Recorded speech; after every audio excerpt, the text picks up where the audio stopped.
اللہ فرماتا ہے هُوَ أَخْرَجَ الَّذِينَ كَفَرُوا مِنْ أَهْلِ الْكِتَابِ مِنْ دِيَارِهِمْ لِأَوَّلِ الْحَشْرِ، فرمایا وہی اللہ ہے، یہ سورہ حشر کی دوسری آیت ہے، جس نے اہل کتاب میں سے کافروں کو گھروں سے نکالا اور ادھر روانہ کیا جدھر سے وہ آئے تھے۔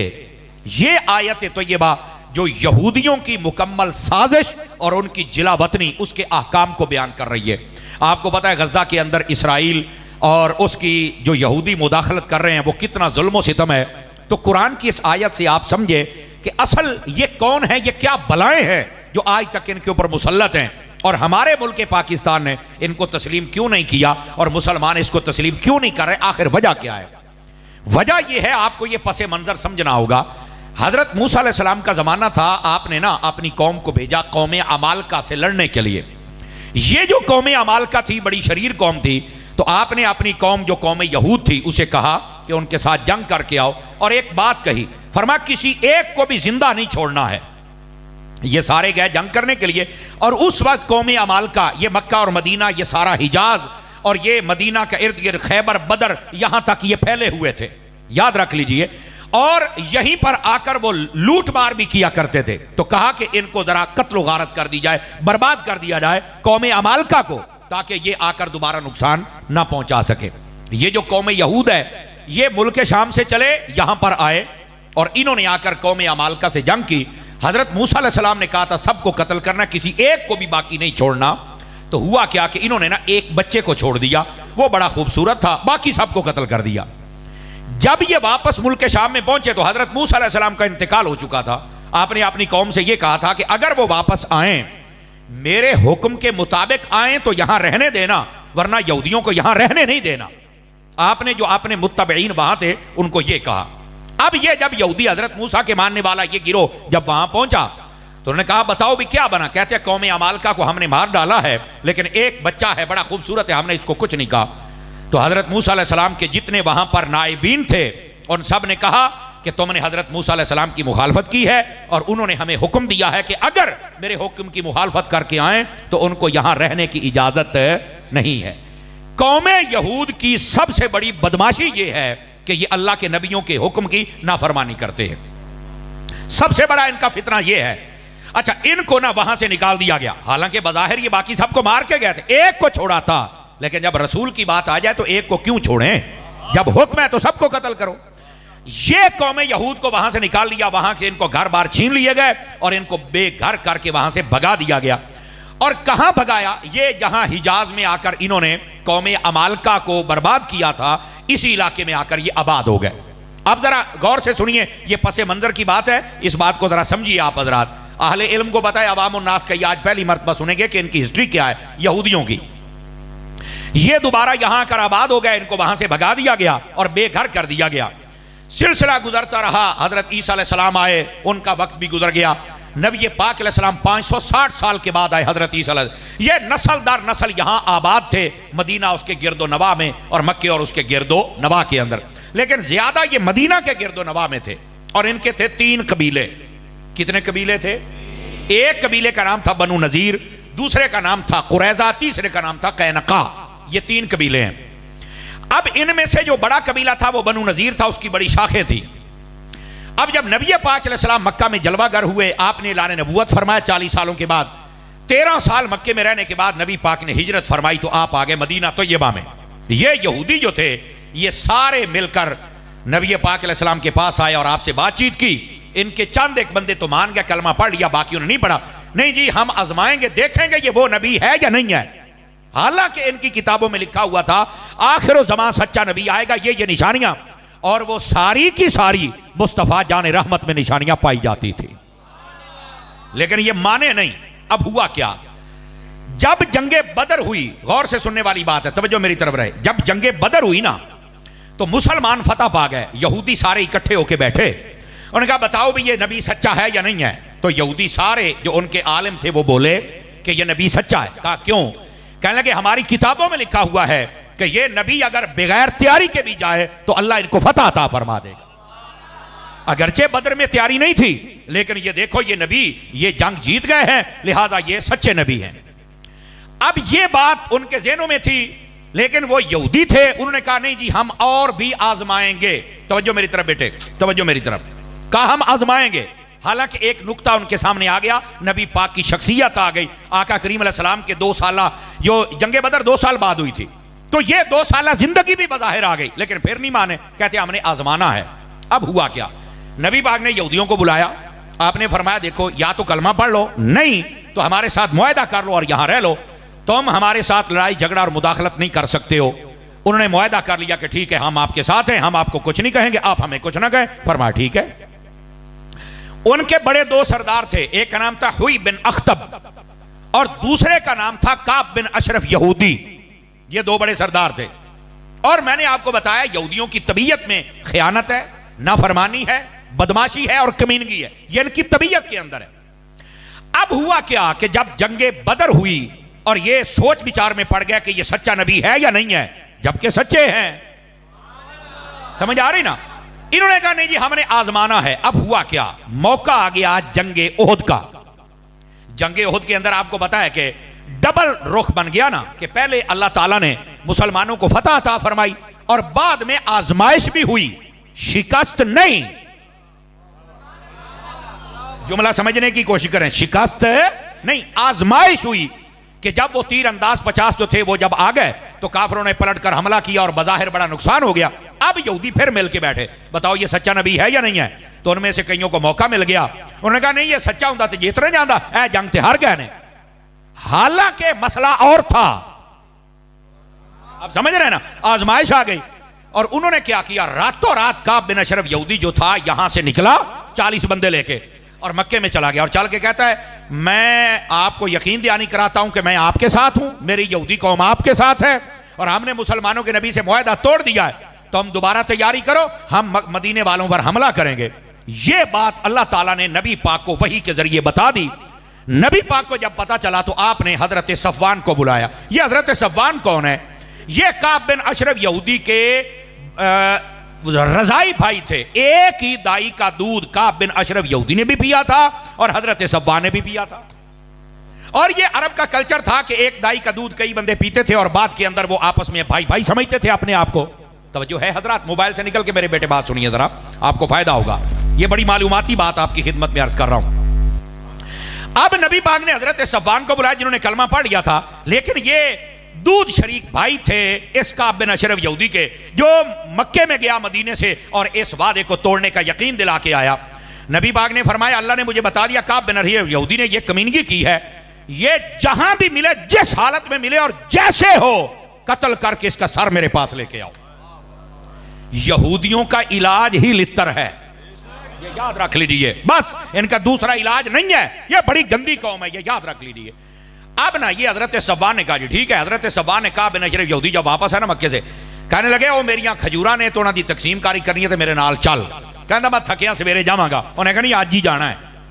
تو ظاہر سی بات ہے ایک دودھ شریک والا رشتہ تو تھا، کہنا چل یار تیرے نال میں چلنا۔ جب آبادی سے باہر گئے انہیں کڈی تلوار تے 2 ٹوٹے کر دو، کہ یہ کیا کر رہے ہو؟ اس نے کہا جو تو ساڈے نال کیتا ہے نا یہ اس کا صلہ دیا جا رہا ہے۔ اس نے وہیں پر 2 ٹکڑے کیے، سر اٹھایا اور نبی پاک کی بارگاہ میں لے۔ نبی پاک بڑے خوش ہوئے، آپ نے فرمایا آج تو نے مجھے خوش کیا ہے۔ سمجھ آ رہی ہے نا؟ یہ ہر کسی کو معاف کر دو، نبی پاک نے معاف کر دیا، تو معاف کرنا لیا گلاں سنیاں نے، تو آ گلاں سنیاں نہیں میرا پوت۔ اے بھی سن ذرا یہودیوں کا علاج کیا ہے۔ نبی پاک نے اس کو قتل کروا دیا۔ اب جو تھے یہودی وہ ہو گئے پریشان کہ ایسا نل کی بنیا۔ اب یہی بات اللہ فرماتا ہے وَقَذَفَ فِي قُلُوبِهِمُ الرُّعْبَ يُخْرِبُونَ بُيُوتَهُمْ بِأَيْدِيهِمْ وَأَيْدِي الْمُؤْمِنِينَ فَاعْتَبِرُوا يَا أُولِي الْأَبْصَارِ۔ اللہ فرماتا ہے وہ ایسے ہم نے ان کے دلوں میں رعب ڈالا کہ وہ اپنے گھروں کو ہی برباد کرنے لگ پڑے اور اپنے گھروں کی توڑ پھوڑ انہوں نے شروع کر دی۔ لیکن ہوا کیا، نبی پاک صلی اللہ علیہ وسلم آپ نا یہودیوں کے پاس دوبارہ گئے، یہ چند دنوں کے بعد کی بات ہے۔ بسم اللہ، ویلکم، اہلا و سہلا، مرحبا، خوش آمدید۔ اللہ کریم آپ کو جزائے بہترین عطا فرمائے۔ بہت شکریہ، اللہ آپ کو عزت بخشے، مکے اور مدینے کے پھول اللہ آپ کو عطا کرے۔ بہت شکریہ، بہت شکریہ جناب، تھینک یو، اللہ آپ کو خیر و برکت عطا فرمائے، مہربانی۔ حق چاریار یا غوث اعظم، جزاک اللہ۔ ہمارے برادران تشریف لائے اور محفل کو رونق کو بڑھایا، اللہ کریم ان کی عزت و وقار میں برکات عطا فرمائے۔ توجہ ہے میرے پیارے عزیزوں کی؟ میں بات کر سکتا ہوں آپ حضرات سے؟ تھوڑا سا مجھے ٹائم دیجئے، یہ میں آپ کو ہسٹری سنا رہا ہوں اس قوم یہود کی. پھر میرا بچہ موبائل میں ادھر نکل کے میرے بیٹے ادھر دیکھو، جیب میں ڈالو، کوئی مسئلہ نہیں، انہوں جیب چ پالا میرا پوت، یہ تینوں تقریر نہیں سنن دینی ہے. ادھر دیکھیے میری طرف. نبی پاک علیہ السلام نے جب کعب بن اشرف یہودی کو قتل کروا دیا کہ جس نے معاہدہ توڑنے کا مکے کے کافروں کو یقین دلایا تھا، اور یہودی بڑا شریر ہوتا ہے، نبی پاک نے اس کو قتل کروا دیا اور یہودیوں کے دلوں میں ایک روب پیدا ہو گیا. اور روب کس گال دا؟ ادھر میرے الوے کہہ رہے، یہ کعب بن اشرف یہودی ان کا بہت بڑا سردار تھا. تو وہ چھوٹیاں نے آکھیا جدو سرداراں دا یہ حال ہے تو باقی مسلیاں دا کی بنے گا؟ یہ آپ کی بولی میں ترجمہ کر رہا ہوں. بھئی جے سرداراں دا یہ حال کیتا ہے تو ساڈا کی بنے گا؟ تو وہ ڈر گئے. نبی پاک نہ دوبارہ پھر گئے ان کے ساتھ بات کرنے کے لیے. میرے آقا کریم علیہ السلام تھے، ساتھ میں حضرت ابو بکر صدیق تھے، حضرت فاروق اعظم تھے، اور حضرت مولا مرتضیٰ شیر خدا علی المرتضیٰ تھے. یہ چار ہستیاں نبی پاک سمیت یہ گئے. آپ نے ایک دیوار کے ساتھ بیٹھے، فرمایا آؤ ہم سے بات کرو. دو یہودی تھے، ایک کا نام تھا سلام، دوسرے کا نام تھا عمر بن عیاش.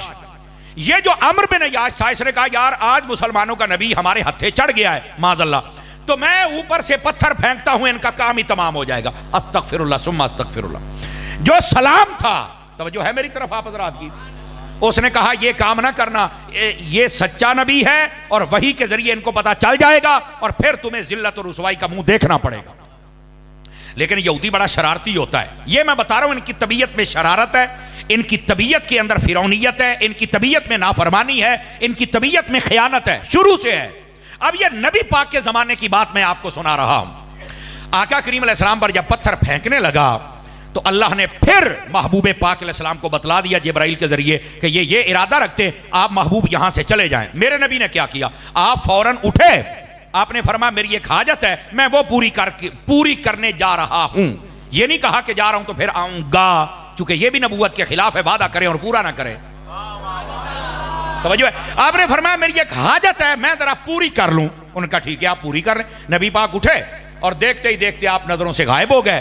5 منٹ 10 منٹ آدھا گھنٹہ پونا گھنٹہ جب گزرا نا تو حضرت ابو بکر و عمر اور حضرت مولا علی کو بھی تشویش ہوئی کہ حضور کہاں گئے.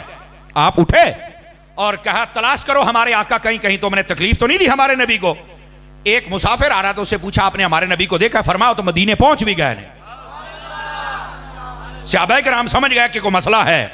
یہ تینوں مقدس ہستیاں مدینے پہنچی تو نبی پاک علیہ السلام نے فرمایا وہ میرے اوپر پتھر گرانا چاہتے تھے، اللہ نے مجھے بچا لیا ہے اور مجھے بتا دیا، میں تو اس لیے آ گیا تھا.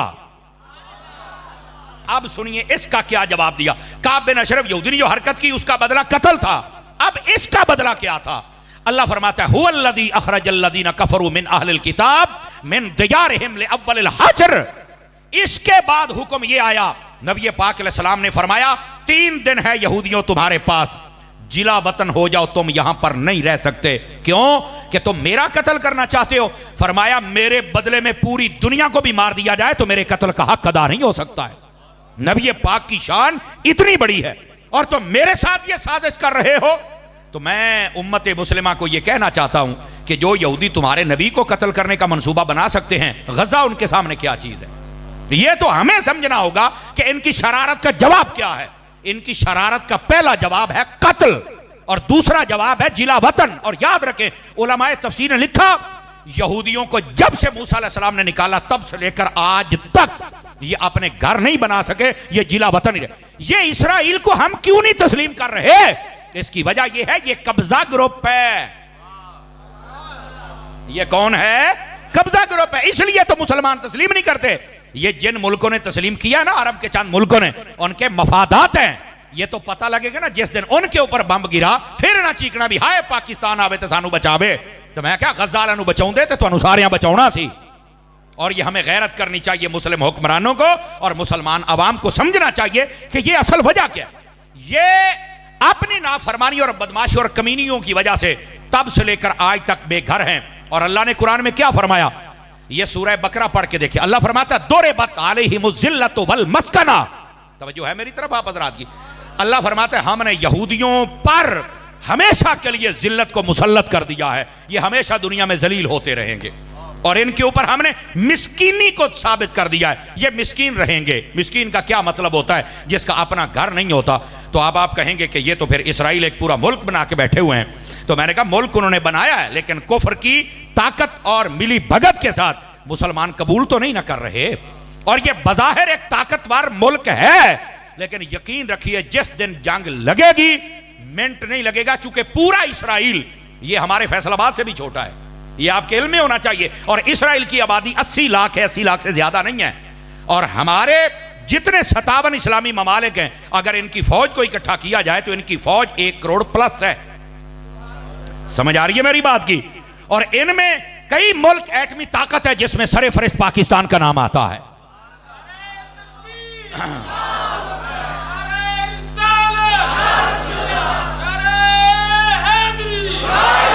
بات آپ کی خدمت میں یہ بتا رہا ہوں کہ ان یہودیوں کو وہاں سے جلا وطن کر دیا گیا، لیکن اس کے باوجود آج کل ایک جتھے کی صورت میں اسرائیل میں بیٹھ کر یہ مسلمانوں پر ظلم و ستم کر رہے ہیں.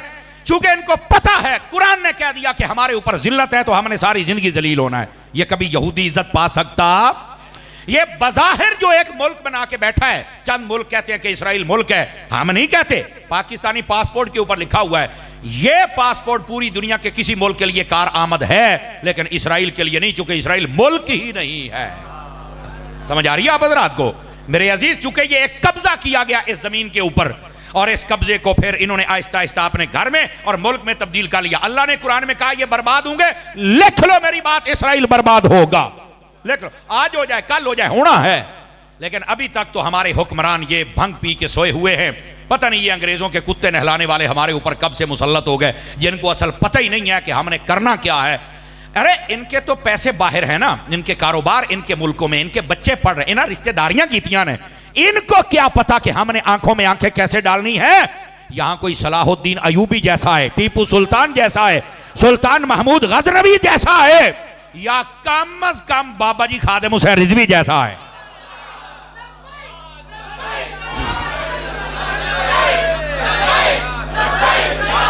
حضرات گرامی، یہ ان کی آنکھوں میں آنکھیں ڈال کے بات کر سکتا ہے. اور یقین فرمائیے ایک مرتبہ للکار دیا جائے، یہودی کبھی بھی تمہارے سامنے ٹک نہیں سکتا ہے، چونکہ قرآن و حدیث کے دلائل بتاتے ہیں کہ اس میں جرت نہیں ہے، یہ کمزور ہے، ذلیل ہے. لیکن ہمارے حکمران خود ذلت کی زندگی گزار رہے ہیں. ان کو کیا پتہ عزت کس کو کہتے ہیں. عزیزو، جس دن ان کو غیرت آ گئی سارا مسئلہ حل ہو جائے گا. لیکن میں آپ کو تاریخ بتلا رہا ہوں ان یہودیوں کی. ادھر دیکھو میری طرف، میرے بیٹے ادھر پلیز، آپ میرے بچے ہیں، مجھے آپ کی بڑی ضرورت ہے. نبی پاک نے ان کو جلا وطن کر دیا، اور جلا وطن کرتے نبی پاک نے 2 کام کیے. پہلا کام فرما 3 دن تمہیں دیتا ہوں، یہاں سے نکل جاؤ، اور تم اپنا اسلحہ نہیں لے کے جا سکتے، اور اپنے گھر بار کی چیزیں، صرف کھانے پینے کا سامان، اور 3 گھر، ایک اونٹ پر جو لادنا چاہے لاد لے، 3 گھر مل کر، ہر گھر کو الگ اونٹ بھی نہیں لے جانے دوں گا. نبی پاک نے اتنی سختی فرمائی. کہتے نہیں وہ تو نبی رحمت للعالمین تھے. میں نے کہا تم نے رحمت للعالمینی کے درس ہی پڑھے ہیں، کاش کہ میرے نبی کا جلال بھی دیکھ لیتے کہ جو دشمن ہے نبی پاک نے ان کے اوپر جلال کیسا اظہار فرمایا. فرمایا نکل جاؤ یہاں سے. اور دوسرا کام کیا کیا؟ اللہ کے حکم سے نبی پاک نے فرمایا ان کے گھروں کے قریب جو باغات ہیں سب کو اکھیڑ دیا جائے. تو ایک یہودی آ کے رونے لگ پڑا. اس نے کہا کہ آپ تو درخت اکھیڑنے کے بالکل پسندیدہ نہیں ہیں، تو آپ نے کیوں آج ہمارے درخت اکھڑوائے ہیں؟ اللہ نے قرآن، اعتراض یہودیوں نے کیا ہے کہ ساڑیاں کھجوراں کیوں پٹیاں نے. اللہ نے قرآن میں جواب دیا ما قطعتم من لینۃ او ترکتموها قائمۃ علی اصولها فباذن اللہ. فرمایا یہ جو درخت ہم نے کاٹے ہیں یا یہ چھوڑے ہیں اس میں ہمارا دخل نہیں، یہ اللہ کا حکم ہے. اور اس کی تفسیر میں لکھا ہوا اللہ کے حکم کا کیا مطلب. فرمایا جب کسی کو گھر سے نکال کے اس کی فصلوں کو برباد کیا جائے نا تو اس کو زیادہ حسرت ہوتی ہے. ابھی ایک میں رہنے دن دے دعا میرے فصلوں کو برباد کر دینے. تو اللہ فرماتا تو انو اسی انجی ذلیل کرنا ہے. تو یہ یہودیوں کو حسرت زدہ کر کے یہاں سے نکال دیا گیا. اب انہوں نے کیا کیا؟ جاتے جاتے اپنے گھروں کے دروازے توڑ گئے. یہ یہودیوں اور کافروں کی سازش ہے، جب کہیں سے نکلیں گے پیچھے ہر چیز توڑ جائیں گے. یہ افغانستان کو جب چھوڑا تھا امریکہ نے، جاتے ہوائی اڈے توڑ گئے، سڑکیں توڑ گئے، جہاز توڑ گئے، پار توڑ گئے، اسلحے توڑ گئے. میں کہا تسی جو مرضی کر لو، او درویش پھر جیندے پھر دے جی. سمجھ آ رہی ہے نا؟ 20 سال جنگ لڑنے کے بعد امریکہ یہاں سے ناک رگڑ کے واپس بھاگا ہے. میں کہا پتر یہ جو دین ہے اس کی بابا خادم کہنا دی کانڈ لاؤن والا جمعہ ہی کوئی نہیں. کسی نہ کسی رنگ کے اندر اللہ تعالیٰ اس کو سلامت رکھتا ہے. تو یہ کفر کی پرانی عادت ہے کہ یہ گھروں کو برباد کر کے جاتے کسی اور دے کام نہ آن. تو اللہ فرماتا ہے اگر یہ تہاڈی عادت ہے نا تو تانوں بھی انج ہی ذلیل کران گے. نبی پاک نے ان کو نکال دیا, یہ سارے چلے گئے. لے اول الحشر کیا مطلب؟ فرمایا ملک شام جتوں آئے سی ہوتے ہیں. موسیٰ علیہ السلام نے ادھر پجایا تو انہوں نے ادھر پجایا ہے. یہودی ہوتا ہی وہ ہے جو دھوبی کا کتا بن جاتا ہے, نہ گھر کا رہتا ہے نہ گھاٹ کا رہتا ہے, نہ یہاں رہ سکے نہ وہاں رہ سکے. یہ ہے یہودیوں کی ہسٹری, اور یہ یہودی مل کر اب غزہ پر حملہ کر رہے ہیں. اور میں آپ کو ایک اور بات بھی بتلاؤں, یہ تھوڑی نالجیبل باتیں, ان کو یاد رکھا کریں. یہ فلسطین اور مسجد اقصیٰ, اس پر کیوں آخر یہ چڑھائی کرتے ہیں؟ وجہ کیا ہے؟ 3 ویسے تو 5 مذہب پرانے ہیں. ایک ہے دین یہودیت, ایک ہے دین عیسائیت, ایک ہے آگ پرست, دوسرا ہے ہندو بت پرست, اور چھٹا مذہب ہے اسلام. یہ پرانے مذہب ہے, اور یہ سب اولڈ ہیں. ان میں جو سب سے جدید مذہب ہے وہ مذہب اسلام ہے. یہ نکتہ سمجھے. آج ہمیں کہتے ہیں او یار مولوی 1400 سال پرانی گال کر دینے. او بابا, جڑا دین یہودیت ہے نا وہ 4000 سال پرانا ہے, دین عیسائیت ہے نا وہ 2200 سال پرانا ہے. یہ بت پرستی نوح علیہ السلام 7500 سال پرانی ہے. آگ کی پوجا اس سے بھی پرانی ہے. تو یہ سارے اولڈ ہیں, ہم گولڈ ہیں. ہمارا دین اسلام بعد میں آیا ہے, تو یہ سارے اولڈ ہیں, ہم جدید ہیں. تو پھر اگر جدید چیز چاہتے جدید دیسی یا پوت اور اسلام کو اپنا, جدید تو ہم ہیں نا. تو اس لیے یہ نہ کہا کرو کہ تم ہمیں پیچھے لے کے جاتے ہو. ہم پیچھے نہیں لے کے جاتے, ہم تمہیں حضور تک لے کے جاتے. اور جدید دین ہے ہی ہمارا. اگر اس کے بعد کوئی دین ہے تو بات کرو کہ ہے ہی کوئی نہیں, تو میں کہ پھر مان. انڈرسٹینڈ کر رہے ہیں میری بات کو آپ حضرات؟ اچھا, اگر آپ کو یہ بات سمجھ آ گئی تو تھوڑا آگے چلیے. یہ جو مسجد اقصیٰ ہے, یہودی کہتے ہیں کہ یہ ہماری ہے. اب میں آپ کو تنازع بتا رہا ہوں کہ وجہ کیا ہے. یہودی کہتے ہیں ہماری ہے. کیوں؟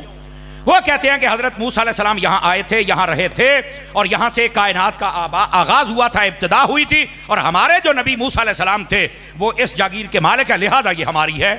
ان کا دعویٰ یہ ہے. عیسائی کہتے ہیں یہ ہماری ہے. کیوں بھائی؟ وہ کہتے ہیں عیسیٰ علیہ السلام کے پیدا ہونے کی جگہ بیت اللحم یہ وہیں موجود ہے, اور یہی وہ شہر ہے جس کا نام القدس ہے, اور اسی کو یروشلم کہتے ہیں, اور یہی ہے جہاں مسجد اقصیٰ ہے. توجہ ہے نا میری بات کی؟ آپ اس بات کو ذرا سمجھیں کہ یہ القدس اور یروشلم اور مسجد اقصیٰ یہ ایک ہی جگہ کا نام ہے. بولو تو صحیح نا. تو یہ القدس اصل اس شہر کا نام ہے جس کے اندر مسجد اقصیٰ موجود ہے. ٹھیک ہے. اچھا, وہ کہتے ہیں یہ ہماری ہے. کیوں؟ وہ کہتے ہیں عیسیٰ علیہ السلام ایتھے جمے نے, اے جگہ ہی ساڈی ہے. حضرت عیسیٰ علیہ السلام پیدا ہوئے نے تے ساڈے نبی دے پیدا ہونے دی جگہ ہے, تے بندہ جامدا تے اپنے گھر ہے نا, اے ساڈی ہے. انہاں دی یہ دلیل ہے. مسلمان کہندے نے ساڈی ہے. کیوں؟ کہندے نے ٹھیک ہے حضرت موسیٰ آئے, عیسیٰ ایتھے پیدا ہوئے, لیکن ساریاں دے امام تا معراج دی رات میرے نبی بنے سن نا ایتھے آ کے. وہ کہتے ہیں ہماری ہے. اب یہ ہے تنازع. یہودی اپنی طرف کھینچ رہے ہیں, عیسائی اپنی طرف کھینچ رہے ہیں, اور مسلمان جن کا اصل حق ہے, چونکہ یہودی دین بھی ختم, عیسائی دین بھی ختم, منسوخ, اب دین ہے تو فقط دین محمدی, اس کے علاوہ کوئی دین نہیں ہے. اور نبی پاک جب چلے گئے تو ان کو عقل سے سوچنا چاہیے کہ معراج کی رات جب ہمارے نبی بھی مقتدی بن گئے اور مسلمانوں کا نبی امام بن گیا, تو پھر تو ہر چیز ان کے قبضہ اختیار میں آ گئی نا. سمجھ آ رہی ہے میری بات کی؟ یہ اصل تنازع ہے. وہ کہندے نے ساڈا ہے, یہ مقدس مقام تینوں مذہبوں کے لیے. عیسائی کہندے نے ساڈا ہے, یہودی کہندے نے ساڈا ہے, مسلمان کہندے نے ساڈا ہے. پھر ہوا کیا؟ یہ بھی ہسٹری ہے. یہ 14 اگست 1947 کو پاکستان بنا تھا. ستمبر, اکتوبر تے نومبر, یہ نومبر کا مہینہ تھا, اور 1947 تھی جب اقوام متحدہ نے مسجد اقصیٰ کے 2 حصے کر دیے.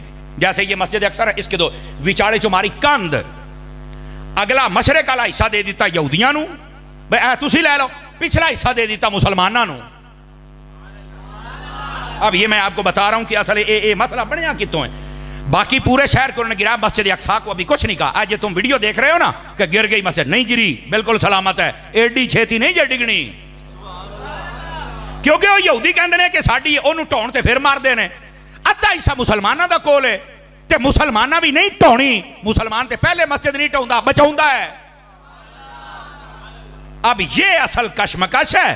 اور یہودی وہاں پر پاورفل ہوتے ہوتے انہوں نے آہستہ آہستہ کر کے نا تھوڑا تھوڑا زمین پر قبضہ کرنا شروع کر لیا, اور ان کو سپورٹڈ امریکہ تھا اور باقی جتنے بھی کفر ملک تھے وہ سارے ان کو سپورٹ کرتے رہے اور وہ ایک طاقت میں آ گیا اور انہوں نے آہستہ آہستہ وہاں سے مسلمان حکمرانوں کا قتل عام شروع کیا اور اب وہاں پر غزہ کو ختم کیا اور کہتے ہیں یہ سارے نکل جائے یہاں سے، ہم ان کو یہاں نہیں رہنے دیں گے۔ جبکہ حدیثیں بتاتی ہیں نبی پاک نے فرمایا بیت المقدس کی حفاظت کرنے والا گروہ وہ ہوگا ان کو اگر کھانے کو بھی کچھ نہ ملے، پینے کو بھی کچھ نہ ملے، نہ یہ اپنا ملک چھوڑیں گے نہ مسجد اقصیٰ کو چھوڑیں گے۔ اب جو میرے نبی نے کہا ہے وہ کبھی جھوٹ تو ہو نہیں سکتا، وہ تو رہے گا سچ۔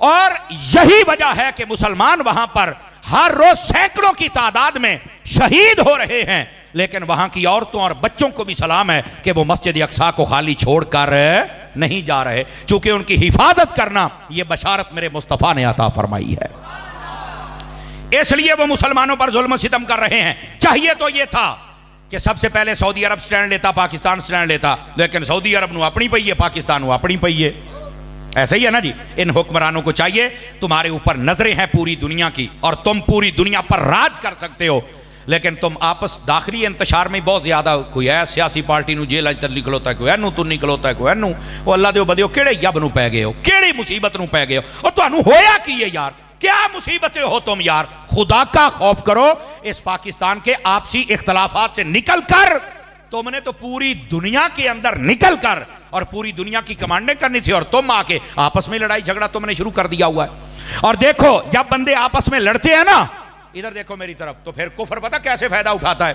اب دیکھو 3 دن ہو گئے انڈیا نے تمہارا حشر کیا کیا ہوا ہے، اور ویسے بھی ان کا جو میڈیا ہے وہ خبر دینے میں ایسے لگتا ہے، انہوں نے یہ خبریں سن لو نا تو ایویں لگتا ہے بھی جہاز جڑے نے نا وہ شیخو پورا ٹپے آتے رہے انہوں نے، ہاں ہاں مذاق تو علاوہ اتنے ننکانے دے نیڑے نیڑے جے تے 10 منٹ بعد فیصل آباد پہنچنے والے جے، یہ ہو گیا۔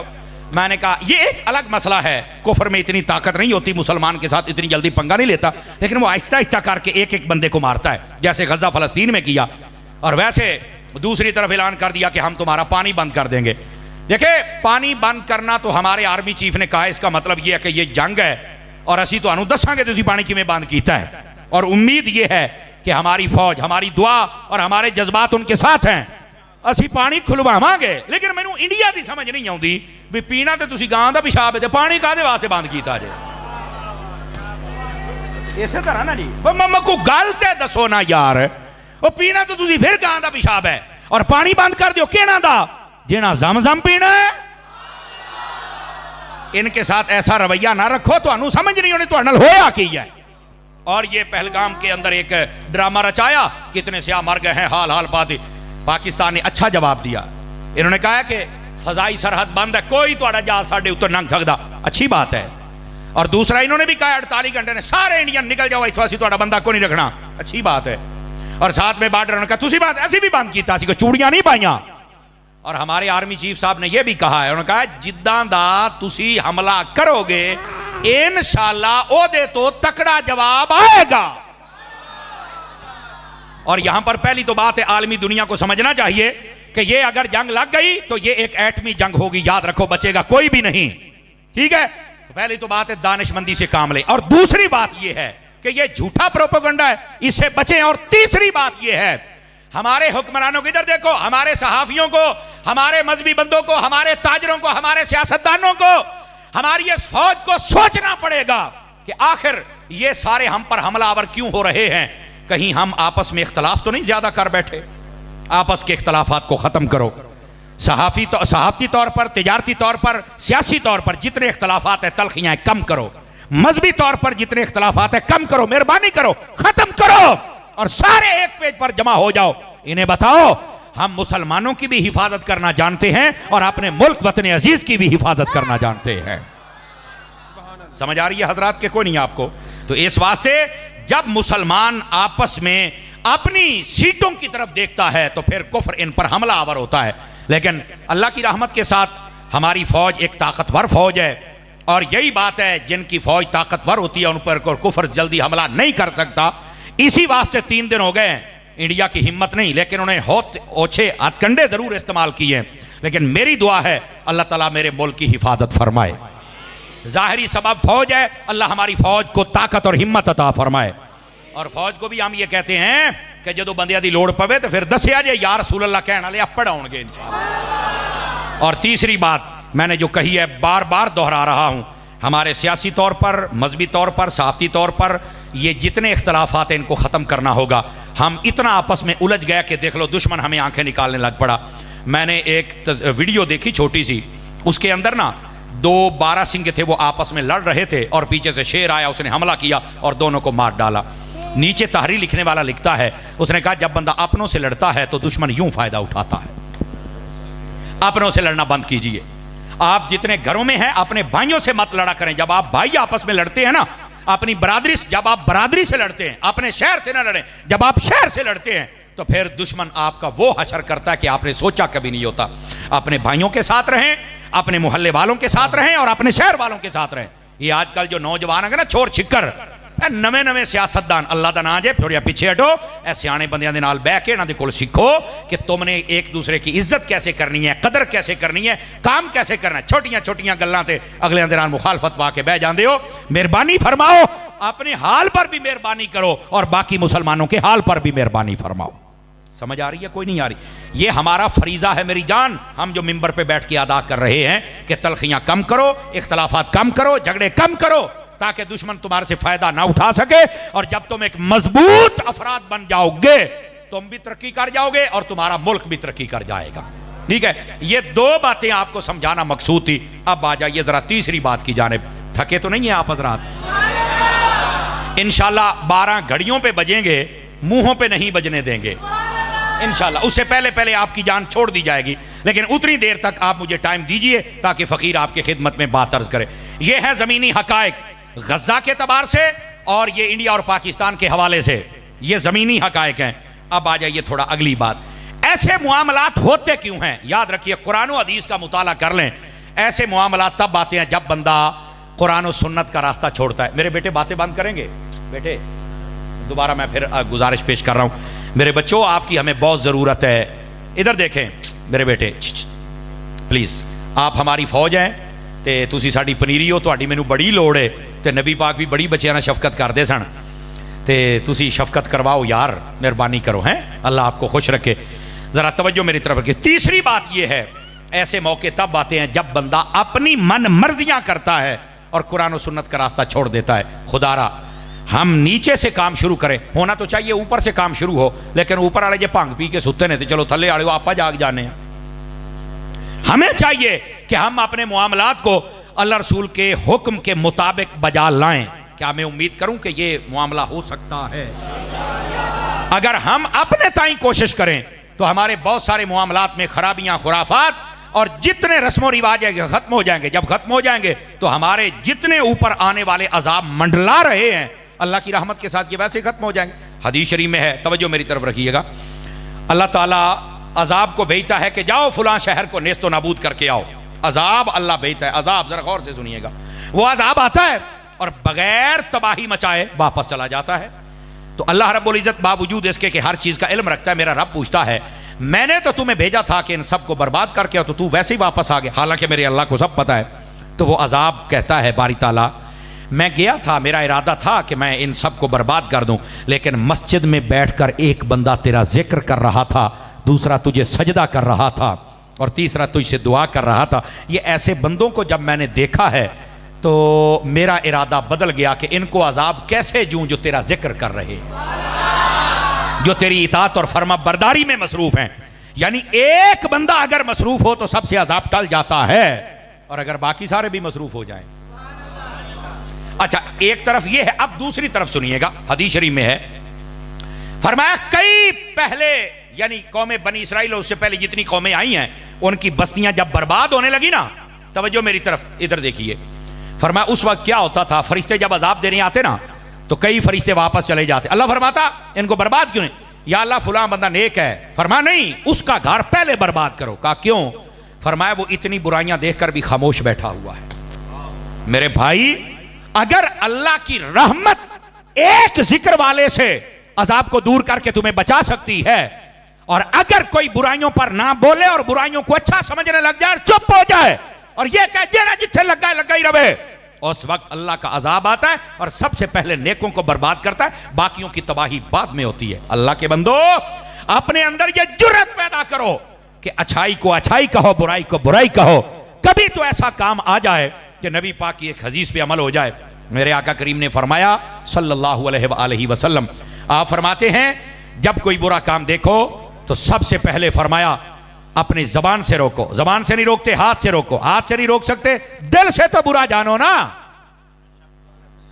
آج زمانہ وہ ہے دل سے برا جاننے والا کام بھی آہستہ آہستہ جا رہا ہے. اور یاد رکھو جس دن یہ ختم ہو گیا پھر عذاب کا انتظار کرنا. میرے نبی نے فرمایا جب فتنے بڑھ جائیں گے اس وقت ہوگا کیا؟ توجہ میری طرف، ایک ایک بات سننے والی ہے. میرے آقا کریم نے فرمایا جب فتنے بڑھ جائیں گے پہلی نشانی یہ ہوگی کہ لوگ دین کو چھوڑ جائیں گے. دوسری نشانی، لوگ جاہل کو اپنا پیشوا بنائیں گے، عالم کو اپنا دشمن سمجھیں گے. آج وہی صورتحال ہے. مرزا جیسا جاہل جس کو کمرے میں باندھا ہوا ہے اس کو تو اپنا پیشوا مانا جا رہا ہے، اور جو علماء میدان عمل میں ہیں ان کو کہا جاتا ہے مولوی نے ساریاں جنا کیتا ہے.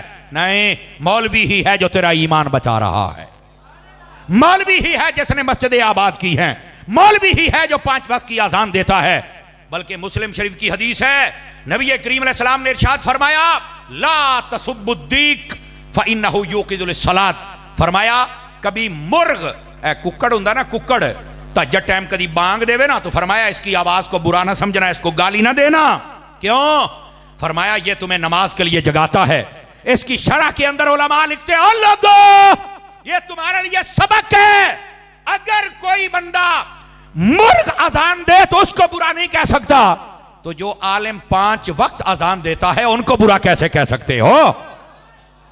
ان علماء کی عزت کو سمجھو، وقار کو سمجھو. لیکن نبی پاک نے فرمایا یہ پنکھا باندھی رہے تو ٹھیک ہے، آپ بس تقریر سنیں انشاءاللہ خیر ہو جائے گی. ادھر دیکھیے نا، پسینہ پسینہ آئے گا تو میری طبیعت کھلے گی نا. توجہ میری طرف رکھیے، ذرا سیدھا ہو کے، اگر ناراض نہ ہوں تو، تھکے ہوئے بھی نہ ہوں تو سیدھے ہو کے بیٹھیے. اور اتنی سبحان اللہ کہ مجھے پتہ لگے کہ بندے جاگ رہے ہیں. ویسے نہ بھی کہیں تو تقریر ہو جائے گی. یہ تھوڑی سبحان اللہ نہ سانو تقریر نہیں آؤندی، سانو ویسے ہی آؤندی. لیکن یہ ایک ربط ہوتا ہے گفتگو کا، وہ جڑا رہتا ہے. ادھر دیکھیں میرے نبی پاک صلی اللہ علیہ وسلم نے فرمایا فتنے جب عروج پہ ہوں گے نشانیاں، توجہ ہے، نبی پاک نے فرمایا جاہل کو اپنا پیشوا بنایا جائے گا اور عالم کو پیچھے کیا جائے گا. کمینے بندے کو عزت دی جائے گی اور عزت والے کو ذلیل سمجھا جائے گا. نبی پاک نے فرمایا شراب عام ہوگی اور روکنے والے کو برا سمجھا جائے گا. فرمایا سڑک کنارے پر عورتیں بدکاری کریں گی اور روکنے والا کوئی نہیں ہوگا. آج ساری سڑک کنارے کھڑی ہیں، جہاں سے بٹھاؤ گاڑی میں لے کے چلے جاؤ، یہی بدکاری اور کس کو کہتے ہیں؟ میرے نبی نے فرمایا اپنی بیوی کو ماں پر ترجیح دی جائے گی اور بیوی کی عزت کو آگے بڑھایا جائے گا، ماں کو پیچھے پھینکا جائے گا. فرمایا دوستوں کی عزت کی جائے گی، اپنے باپ کی عزت نہیں کی جائے گی. یہ میرے نبی نشانیاں بتلا رہے ہیں. فرمایا خیانت عام ہوگی، جھوٹ عام ہوگا، دھوکہ عام ہوگا.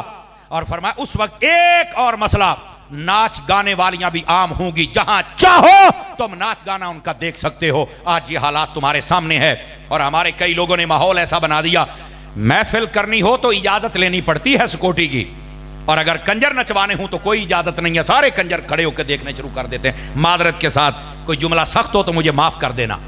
اور یہ سختی اگر ہم کرتے ہیں تو ہمیں بھی ڈاکٹر سمجھا جائے کہ جو آپریشن کرتے وقت چھری چلاتا ہے تو تمہیں تکلیف نہیں ہوتی، بھی ساڈے فائدے واسطے کردا پیا ہے، تے سانو بھی مذہبی ڈاکٹر سمجھ لو، خیر ہے. ہن چپ ہو گئے جے جناب ہیں، اسی بھی اگر آپریشن کرتے پے تو نکا موٹا سانو بھی کٹ لا لین دے میرا پوت، ٹینشن نہ لے. تو یہ نبی پاک صلی اللہ علیہ وسلم نے اس بات کو واضح فرمایا. سوال یہ ہے، ادھر دیکھیں میری طرف، شیشہ میں نے آپ کے سامنے کر دیا، ہر بندہ کھڑا ہو کے اپنا چہرہ دیکھ رہے ہیں، اس کے اندر کیسا نظر آتا ہے؟ ہر بندے کو اپنا چہرہ دیکھنا چاہیے. اور اگر یہ گندی تصویر اس چہرے میں نظر آئے تو پھر شیشے کو نہ توڑو. اور میں نے شیشہ دکھایا، مجھے برا نہ کہو، بلکہ اپنا چہرہ دھو کے آؤ. سمجھ آ رہی ہے نا حضرات؟ ہم سب کو اپنی اصلاح کرنی ہوگی. یہ فتنوں کا دور ہے اور اس کے اندر وہی کام ہو رہا ہے جو آپ دیکھ رہے ہیں اور جو میرے نبی نے فرمایا تھا. جبکہ حقیقت کیا ہے؟ رحمت عالم صلی اللہ علیہ وآلہ وسلم، آپ کے اگر دین کو دیکھا جائے اس میں تو خیر ہے، رحمت ہے، شفقت ہے. نبی پاک صلی اللہ علیہ وسلم تو یہاں تک فرماتے ہیں کہ جو کسی راستے پر چل رہا ہو اور دیکھے کہ راستے کے اوپر کوئی اٹکل والی چیز ہے، روڑا ہے، وٹا ہے، کنڈا ہے، فرما اس کو اگر کوئی ہٹا دے تو اللہ اس بندے کے لیے جنت کا راستہ آسان فرما دیتا ہے. ہمارے دین میں تو اتنی خیر ہے، لیکن آج وہ کہاں گئی خیر؟ ہمارے دین کے اندر اتنی خیر ہے، نبی پاک صلی اللہ علیہ وسلم آپ نے فرمایا غور سے سنیے گا. بنی اسرائیل کی ایک بدکارہ عورت تھی, فرمایا اپنے گندے مقصد پہ جا رہی تھی, بخاری شریف میں روایت ہے, کتا ایک پیاس سے مر رہا تھا, اس نے اپنا جوتا اپنے دوپٹے سے باندھا اور کنویں میں لٹکایا اور اس کے اندر پانی نکال کے کتے دے منہ چ پایا, اور جان بچ گئی. اللہ نے اس وقت کے نبی علیہ السلام سے کہا اس عورت کو کہہ ہمیں تیری ادا یہ پسند آ گئی, ہم نے تیرے گناہ معاف کر دیے ہیں, اچھے عمل کر, ہم نے تمہیں جنتی بنا دیا. ہمارے دین میں جان بچانے پر اتنا بڑا اجر ہے, تو جہاں بدکار عورت کتے کی جان بچائے اس کا یہ حال ہے, تو جہاں ایک مسلمان کی جان بچائے. بات سمجھ آ رہی ہے حضرات کے کوئی نہیں آ رہی؟ ہم کہاں چلے گئے؟ ہم نے اپنے راستے بدل لیے, اور پھر ہم کہتے ہیں غزہ کے مسلمانوں پر حملے ہو گئے, پھر ہم کہتے ہیں انڈیا سانو اکھاں کڑ دا ہے. ہم اپنے کرتوتوں پر بھی تو غور کریں نا میرے بھائی. ہمارے جو پہلی امتیں, آپ کو پتا ہے ان کے اوپر عذاب کیوں آئے تھے؟ قرآن مجید کہتا ہے سب سے زیادہ وجوہات دو بیان کی ہیں. ناپ تول میں کمی کرتے تھے, نبیوں کی نافرمانی کرتے تھے. بتائیے یہ قوم ناپ تول میں کمی کر رہی ہے کہ نہیں کر رہی؟ بتاؤ مجھے ذرا. لیکن شکر کرو ابھی پتھر نہیں برسے, شکر کرو ابھی چہرے نہیں بگڑے. نبی پاک نے فرمایا تھا جب ایسا موقع آ جائے لوگ بددیانتی پر اتر آئیں اور فخر سمجھیں, فرمایا پھر انتظار کرنا زلزلے کا, سرخ اندھیریوں کا اور بے موسمی بارشوں کا. اب اسلام آباد میں آپ نے دیکھا کیسا زالہ باری ہوئی, دیکھی ہے نا آپ نے, گاڑیاں تباہ کر دی, سارے بندے اوئے ہوئے ہوئی, اتنا نقصان. میں کہا جتھے 4 برف دے گوڑے ڈگے نے اوتھے تسی انہیں چیک دے پے ہو, تو غزہ کے اندر تو اتنے بمب گرے, تب تکلیف کیوں نہیں ہوئی تھی؟ ہمیں سوچنا ہوگا. یہ ہمارے کرتوتوں کے پیش نظر ہے سب کچھ. بھائی اپنے آپ کو سنبھالو. آج کل کا نوجوان یہ مسجد میں نظر کیوں نہیں آتا؟ یہ فیسٹیول کی زینت کیوں نظر آتا ہے؟ یہ نوجوان اپنے دوستوں کو ترجیح دیتا ہے, اپنے باپ کی عزت کیوں نہیں کرتا؟ آج کل کا یہ جوان یہ اخبار پڑھتا ہے, نیوز پر نظر رکھتا ہے, یہ رب کا قرآن کیوں نہیں پڑھتا؟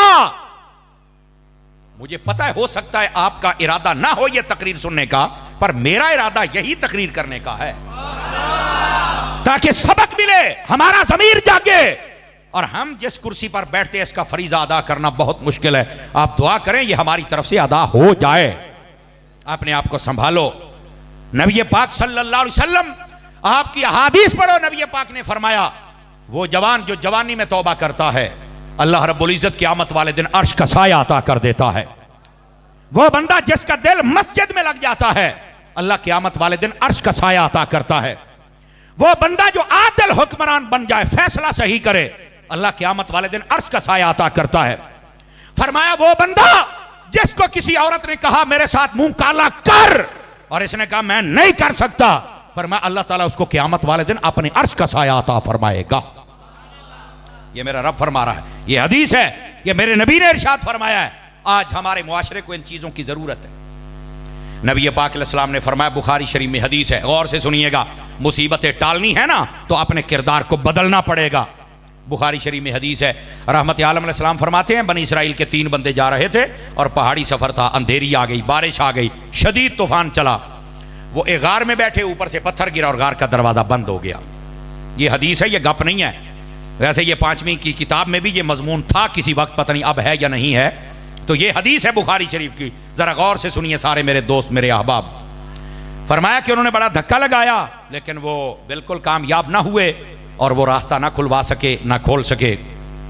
اب تینوں سوچ بچار میں پڑ گئے کہ راستہ ایک ہی اور وہ موت ہے, اس کے علاوہ کوئی راستہ نہیں. ایک کے دل میں یہ خیال آ گیا کہ یار آج ہمیں نا کسی نیکی کا وسیلہ دینا چاہیے, ہو سکتا ہے اللہ یہ مصیبت ٹال دے. بخاری شریف ہے, ذرا غور سے سنیے. ایک نے کہا ٹھیک ہے میں اپنی نیکی کا وسیلہ دیتا ہوں. اس کو اپنی زندگی کی یہ نیکی یاد تھی. سنیے کیا وہ کہتا ہے, باری تعالیٰ تیرے تو علم پاک میں ہے کہ میرے ماں باپ بھی تھے اور میرے چھوٹے بچے بھی تھے اور میں بکریاں چراتا. جب میں واپس آتا تھا تو میں نے کبھی اپنے بچوں کو دودھ پہلے نہیں پلایا تھا, میں پہلے اپنے ماں باپ کو پلاتا تھا. میرے اللہ یہ صرف تیرے نبی کی تعلیم کی وجہ سے تیری رضا کے لیے میں کرتا تھا. اور اس نے کہا, یہ بخاری میں ہے, باری تعالیٰ وہ رات تو میں تو بھول سکتا ہوں پر تو کیسے بھولے, تو تو رب ہے, کہ جب میں آیا اور میرے ماں باپ سو گئے, میرے بچے بلک رہے تھے, میں نے دودھ ان کو نہیں پلایا, پہلے اپنے ماں باپ کو پیش کیا, بعد میں بچوں کو. باری تعالیٰ اگر یہ ماں باپ کے ساتھ حسن سلوک تیری رضا کے لیے تھا اور تو نے قبول کیا ہے تو آج یہ میری مصیبت تو ٹال. فرمایا یہ کہنے کی دیر تھی, پتھر کو جھٹکا لگا, اور باہر سے روشنی کی لکیر آنا شروع ہو گئی. ان کو سمجھ آ گئی کہ نیکی قبول ہو گئی. یہ وسیلہ. دوسرے سے کہا تو اپنی نیکی یاد کر. میرے سارے دوست غور فرمائیں, چھوٹے بڑے. دوسرے نے کہا باری تعالیٰ تیرے تو مبارک علم ہے کہ میرے پاس ایک مزدور مزدوری کیا کرتا تھا اور ہفتے کے اس کے صرف 2 کلو چاول بنتے تھے. کتنے کلو بھائی جان؟ 2 کلو. اور باری تعالیٰ تیرے تو مبارک علم ہے کہ ایک مرتبہ میں نے جب اس کو 2 کلو چاول دیے تو اس نے مجھے کہا کہ میری امانت ہے تیرے پاس, مجھے کوئی ضروری کام ہے, میں جا رہا ہوں, جب بھی واپس آیا میں لے لوں گا, میری امانت کو سنبھال کے رکھنا, میں بڑا غریب ہوں. باری تعالیٰ پھر تیرے علم میں ہے نا کہ وہ ایک عرصے تک نہیں آیا. میں نے وہ چاول جب خراب ہونے لگے تو زمین میں ڈال دیے, اس کی پنیری بن گئی. پھر میں نے اس کو مزید کاشت کیا تو وہ پہلے 2 کلو تھے, پھر 2 بورے بن گئے. پھر وہ بندہ نہیں آیا تو میں نے ان کو بیچ کر ایک گائے خرید لی. پھر وہ گائے نے بچے دینے شروع کر دیے. پھر وہ بندہ نہیں آیا, 2 4 10 15 20 گائے ہو گئیں. تو پھر میں نے ایک غلام خریدا جو ان گایوں کو چرائے کرتا تھا. باری تعالیٰ اتنے یعنی 30 40 سال کے بعد وہ بندہ آیا اور آ کے کہتا ہے اے اللہ کے بندے میرے 2 کلو چاول دے دے. تو باری تعالیٰ تجھے تو پتا ہے میں نے 2 کلو چاول نہیں دیے تھے, میں نے کہا تھا یہ گائیں بھی تیری ہیں. یہ بخاری شریف ہے, یہ ساری گائیں بھی تیری ہیں, یہ غلام بھی تیرا ہے. اور اس نے رو کے مجھے کہا تھا یار غریبوں کا لوگ پہلے بڑا مذاق اڑاتے ہیں, میرا مذاق نہ اڑا یار, میں پہلے پتہ نہیں کتنا ستایا گیا ہوں اور اتنا عرصہ پتہ نہیں کیسے, میرے 2 کلو چاول دے دے, جو میرا گزارا ہوگا میں کر لوں گا, پر مذاق نہ اڑا, میں بڑا غریب ہوں یار. لوگ تو پہلے غریبوں کو بڑا ستاتے ہیں. تو میں نے مسکرا کے اسے سینے لگایا اور اسے کہا تھا اے اللہ کے بندے یہ گائے بھی تیری ہیں, یہ غلام بھی تیرا, یہ سارا ریوڑ تیرا ہے. باری تعالیٰ وہ روتا بھی تھا اور خوشی سے مجھے دعائیں بھی دیتا تھا اور جا رہا تھا. اے اللہ اگر یہ نیکی تیری رضا کے لیے تھی تو آج میری مصیبت تو ٹال. اس نے جب یہ وسیلہ دیا تو کہا کہ پھر پتھر کو ایک جھٹکا لگا اور مزید روشنی آئی, لیکن بندہ باہر نہیں جا سکتا تھا. پھر تیسرے بندے کو کہا تو بھی نیکی یاد کر, تو وہ رونے لگ پڑا. انہوں نے کہا کیوں روتا ہے؟ کہتا یار ہے راز کی بات پر آج مجھے کرنی پڑے گی. اور کیا بات ہے؟ وہ کہنے لگا میرے باری تعالیٰ تو جانتا ہے کہ میں اپنے چچا کی بیٹی پر فدا ہو گیا تھا. میرے اللہ ہم نے آپس میں رابطہ شروع کیا اور ایک مقام طے کیا کہ جہاں پر ہم بدکاری کریں.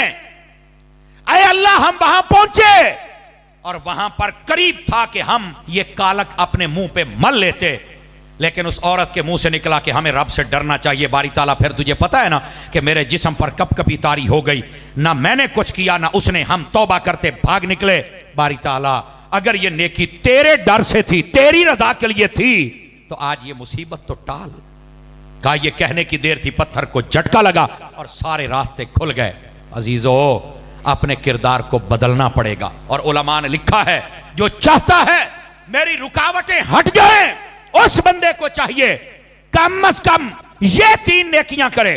ماں باپ کی عزت کرے, ہر رکاوٹ دور ہو جائے گی. فرمایا دوسری غریبوں کا حق نہ کھائے, ہر رکاوٹ دور ہو جائے گی. اور تیسری کبھی بدکاری نہ کرے, اللہ ساری رکاوٹیں دور فرما دے گا. فرمایا صرف دنیا نہیں قبر کے عذاب کو بھی دور کر دے گا, حشر کی رسوائی کو بھی اللہ دور فرما دے گا.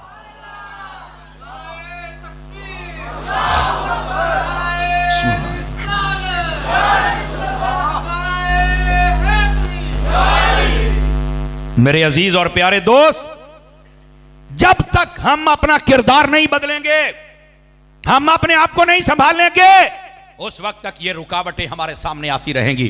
تو اپنے کردار کو بدل کے دے, خدا کی قسم یہ ساری رکاوٹیں دور ہو جائیں گی اور اللہ تعالیٰ دنیا بھی بہتر فرما دے گا اور آخرت بھی بہتر فرما دے گا. میں گفتگو کو سمیٹنے کی طرف آ رہا ہوں, صرف 2-4 منٹ اور ہیں. میں پھر آپ سے اجازت چاہوں گا چونکہ میں نے وعدہ کیا تھا 12 بجے سے پہلے فقیر آپ کی جان چھوڑے گا. ویسے بھی لگ بھگ گھنٹہ ہو گیا ہے گفتگو کو, لیکن اس بات کو ہم سمجھنے کی کوشش کریں. اتنی بڑی تعداد میں ہم لوگ بیٹھے ہیں اور ہم سستیاں کرتے ہیں قرآن پڑھنے میں, نماز پڑھنے میں, اور ہمارے معاملات کے اندر کتنی سستیاں ہیں. اور لوگوں نے نا اپنا ایک دین بنایا ہوا ہے. جو دکان بنا کے بیٹھے کہتے ہیں اس کے حلال کمانا بھی تو عبادت ہے. تو بھائی نماز پڑھنا عبادت نہیں ہے, اور جو نماز پڑھتا ہے اس کو کمانے کی فکر نہیں ہو. کہتا بھائی نمازاں پڑھو, اپنی قبر سیدھی کرو, کیا جڑے باقی 6 جب میں نہیں ہے ان کے سیدھا کرنا ہے. آپ توجہ نہیں فرما رہے میری بات پر. ہر بندہ اپنے ذہن کے مطابق ذہن بنا کے اور خود مفتی نہ بنو، دین کو سمجھو میری جان۔ نبی پاک صلی اللہ علیہ وسلم آپ کی سنت کے مطابق جب دین پر کوئی عمل کرتا ہے اللہ تعالیٰ اتنا اجر دیتا ہے بندہ سوچ بھی نہیں سکتا۔ میرے آقا کریم علیہ السلام نے فرمایا، توجہ ہو تو سنا دوں حدیث آپ کو اگر جاگ رہے ہیں تو، رحمت عالم علیہ السلام نے فرمایا جو بندہ فجر کی نماز پڑھ کے اپنے گھر سے نکلتا ہے وہ اللہ کا جھنڈا اپنے ہاتھ میں لے کے نکلتا ہے۔ اس کی شرح میں علماء نے لکھا ہے، فرمایا جدھر بھی جاتا ہے اللہ فتح عطا فرما دیتا ہے۔ تو جنہوں نے راتی 2 بجے سونا تو سویرے 12 بجے اٹھنا ہے، کیسے فجر پڑھو گے؟ مہربانی کرو اپنی عادت بدلو۔ پھر کہتے ہو دفتر جاتے ہیں کام نہیں ہوتا رشوت دینی پڑتی ہے، ماشاءاللہ تم آیا ہی بڑے سیدھے طریقے نال ہے۔ سمجھ آ رہی ہے نا؟ اب دوسری بات، میرے نبی نے فرمایا جو فجر کی نماز پڑھے بغیر نکلتا ہے وہ شیطان کا جھنڈا اپنے ہاتھ میں لے کے نکلتا ہے۔ تو جدے ہاتھی شیطان دا جھنڈا ہونا ہے انہوں کھے کامیابی لبنی ہے۔ نماز فجر یہ حدیث ہے۔ دوسری حدیث رحمت عالم علیہ السلام نے ارشاد فرمایا جو بندہ عشاء کی نماز پڑھ کے سو جائے اللہ تعالیٰ اس کو آدھی رات عبادت کا ثواب عطا فرماتا ہے۔ حدیث آدھی رات مسلم شریف میں حدیث ہے۔ تو ایک صحابی نے پوچھا حضور باقی آدھی رات کا کیا بنے گا؟ فرمایا جو بندہ اٹھ کے فجر پڑھ لے اللہ تعالیٰ باقی آدھی رات بھی عبادت کا ثواب عطا فرماتا ہے۔ مجھے بتائیے سونے پر کون عبادت کا ثواب دیتا ہے؟ یہ میرا رب ہے جو عطا فرماتا ہے۔ یہی واسطے ہمارے علماء فرماتے ہیں اگر محفل ساری رات کی اور نماز نہ پڑھی تو فرمایا اس کا ثواب اتنا نہیں ہے جتنا نماز کا ثواب ہے، اور یہ فرض نہیں ہے، نماز فرض ہے۔ سمجھ آ رہی؟ اس کا یہ مطلب نہیں آج تو بعد محفل نہیں کری، محفل کر، پر یہ اعلان نہیں ہونا چاہیے۔ عشاء کی نماز ہوتی ہے نا تو بعد میں مولانا صاحب اعلان کرتے ہیں حضرات عشاء کی نماز ہو گئی یا جلدی جلدی مسجد آ جاؤ تو آپ محفل شروع کریے۔ تو میں کہا نماز ہی سارے چلے گئے نے کیا ہو؟ تو میں کہا ہوں بے نمازیاں نا محفل شروع کرنی ہے؟ سوالیہ نشان تو ہے نا۔ مہربانی کریں عشاء کی نماز آپ پڑھیں اور عشاء کی نماز کے فوراً بعد تلاوت اور ایک نعت ہو جائے اور ایک تقریر ہو جائے، اللہ اللہ خیر صلاح، 10 بجے سلام پڑھ دیں، سارے کام پر جائیں، دکان پر جائیں، نماز بھی پڑھیں، خیر بھی ہو جائے، برکت بھی ہو جائے۔ سمجھ آ رہی ہے حضرات؟ مشورہ ہے، عمل تے جڑا تسی کرنا سانو ڈاڈا پتا ہے، لیکن کم از کم مشورہ دینے میں حرج تو نہیں نا میری جان۔ تو اپنے آپ کو تھوڑا سنبھالیے میرے عزیز۔ یہ ہے نبی پاک صلی اللہ علیہ وسلم کی سنت اور یہ ہے طریق۔ اور میں آپ کو ایک اور بڑی پتے کی بات بتاؤں، سارے بھائی جان توجہ کریں تو سناؤں۔ یہ محدث علی پوری پیر سید جماعت علی شاہ صاحب رحمۃ اللہ علیہ، آپ کے ملفوظات میں یہ بات موجود ہے، پڑھ سکتے ہیں آپ سے پوچھا گیا کہ اللہ نے حلال میں برکت رکھی ہے یا حرام میں؟ تو فرمایا حلال میں، حرام میں برکت نہیں ہے۔ کہا کیسے؟ فرمایا دیکھو یہ جو بکری ہے یا گائے ہے یا بھینس ہے، سال کے اندر یہ جب بچہ دے تو گائے بھینس ایک بچہ دیتی ہے، اور اگر وہ امید سے ہو تو نہ ہو تو کہنے دینا ہے۔ سمجھ آ رہی نا؟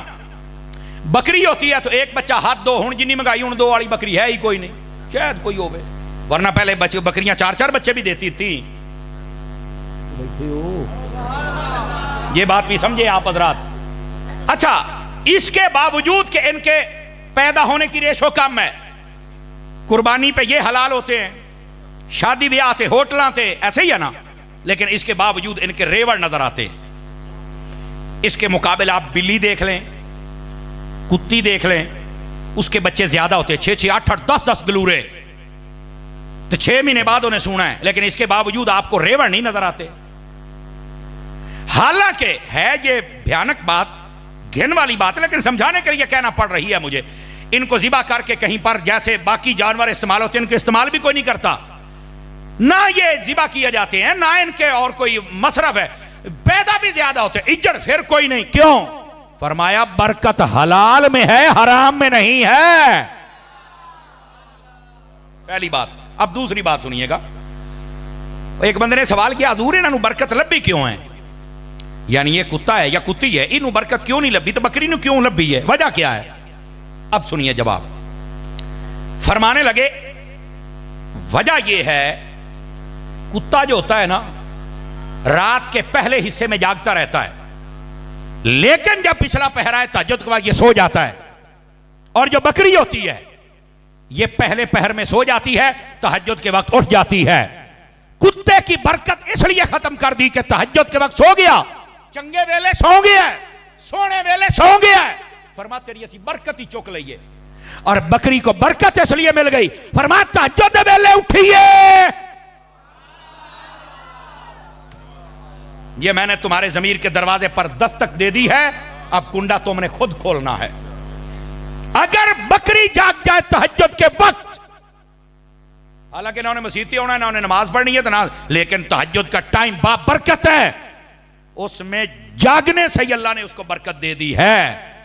اللہ کے بندے، تو اور میں کیوں نہیں جاگتے ہیں؟ ہم رات کے پہلے پہر میں جاگتے ہیں، پچھلے میں کیوں سو جاتے ہیں؟ کیوں ہماری حرکت بکری والی نہیں ہے اور کیوں کتے والی حرکت پہ ہم چلے ہوئے ہیں؟ جملہ سخت ہے، برداشت کیجئے گا۔ کیا ہوا کیا ہے مسلمان؟ میرے بھائی آج کہتے ہیں برکت چلی گئی، وہ ساری رات تو ٹھیلے تے بیٹھا رہنا ہے، تہجد ٹائم ہوندا تو چپ کر کے سو جانا ہے، نہ اذان فجر، نہ نماز فجر، نہ تلاوت کلام۔ مجھے پتا ہے یہ بات سننے کے بعد سبحان اللہ بہت مشکل ہوتی ہے، لمحہ فکریہ ہے اور اچھی بات ہے، آپ نے سنا ہے اور مجھے امید ہے عمل بھی کریں گے۔ ٹائم سے سوئیں اور تہجد کے وقت ٹائم سے اٹھنے کی عادت۔ اور آپ کو پتا ہے یہ ڈاکٹر حضرات کہتے ہیں سویرے اٹھ کے ذرا سیر کریا کرو، کہتے ہیں نا جی، یہ سویرے ہی سیر کیوں، راتی کیوں نہیں؟ کبھی سوچا ہے؟ کہتے ہیں جی وہ ٹائم ایسا ہوتا ہے کہ اس کے اندر یہ رکشے، یہ بسیں، یہ ٹرک اور یہ چیزیں نہیں ہوتی، ڈسٹ لیس ماحول ہوتا ہے سارا موسم، یعنی اس میں دھوڑ تے کٹا تے رکشے تے یہ وہ نہیں ہوتا۔ میں نے کہا یہ تیری ڈاکٹری تحقیق ہے، تمہیں صوفیاء کی تحقیق بتاؤں؟ صوفیاء کہتے ہیں جو بندہ فجر کے وقت اٹھ کے ذرا باہر نکلتا ہے نا، اللہ تعالیٰ اس کو شفا دیتا ہے، اس کی صحت کے لیے فائدہ مند ہے۔ کیوں؟ فرمایا وجہ یہ ہے اس وقت جاگنے والے یا نمازی ہیں یا قرآن والے یا تہجد، جتنے ڈاکو، لٹیرے، شرابی، بدماش، بدکار، یہ سارے سوئے ہوئے ہوتے ہیں۔ یہ ہوا نمازیوں کے جسم سے ٹکرا کے جب آتی ہے تو جو اس ہوا میں سانس لیتا ہے اللہ اسے بھی شفا عطا فرما دیتا ہے۔ یہ ہے ایسا لاجیکل بات، یہ صوفیاء نے تحقیق کی ہے۔ اور توجہ ہے میرے بھائی، خدا را نبی پاک کی سنت کی طرف رغبت فرمائیے، خدا را مہربانی فرمائیے اور نبی کریم علیہ السلام کے طریق پر چلنے کی کوشش کیجیے۔ اللہ تعالیٰ آپ کی اور میری آج کی حاضری قبول فرمائے۔ مدنی چینل دیکھتے رہیے، دعوت اسلامی آپ کی اپنی تنظیم ہے، اللہ کریم سب کو خیر و برکت نصیب فرمائے، آمین۔